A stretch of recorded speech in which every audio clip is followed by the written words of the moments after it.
تیار کیا انہوں نے محافظ البحر بنا کر کہ سمندروں کی حفاظت کے نام سے ان کو اکسایا ہے کہ آپ جا کے ابنائے ہرمز کو ایران سے آزاد کراؤ.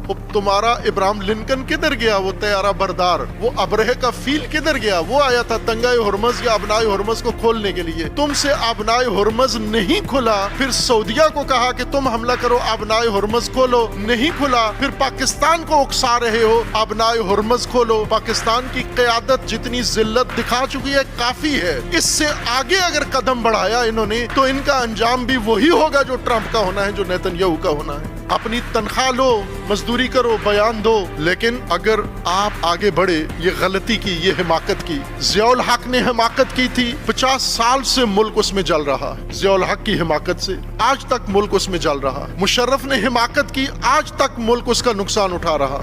آج تک یہ خوارج اور دہشت گرد تمہاری قابو میں نہیں آئے جو اس وقت کے ایک جرنیل نے حماقت کی تھی. اور اگر آپ نے بھی یہی غلطی کر دی تو پھر یہ بحران نہیں ہوگا جو اس وقت موجود ہے، پھر بہت بڑا بحران پاکستان کو اپنی لپیٹ میں لے گا. آپ کو عقل آنی چاہیے. مودی جیسا خونخوار اور نامرد دشمن تمہاری سرحدوں پر ہے. طالبان تمہیں مٹانے کے درپے ہیں اور یہاں پر تم ابنائے ہرمز کھولنے کے لیے چلے جاؤ تو یہ بہت بڑی حماقت تاریخی ہوگی اور پاکستان کو اتنا نقصان ہوگا کہ ساری نسلیں مل کے اس کو پورا نہیں کر سکتی. اس لیے یہ حماقت نہیں ہونی چاہیے. آپ بے شک سعودیہ سے ڈیوٹی کرو، اپنی اس کی حفاظت کرو، اس کی تنخواہ لو، ٹرمپ سے اس کے تعریفیں سنو، لیکن اگر آپ نے یہ حرکت کر دی ابنائے ہرمز کی طرف تو پھر ظاہر ہے جس طرح ابھی ایرانیوں نے اعلان کیا ہوا ہے کہ جو بھی ٹرمپ کے ساتھ ہے وہ ہمارا دشمن ہے. جو ٹرمپ کے ساتھ نیتن یاہو کے ساتھ کھڑا ہے وہ ہمارا دشمن ہے. اور دشمن کی صف میں پاکستان اچھا نہیں لگتا.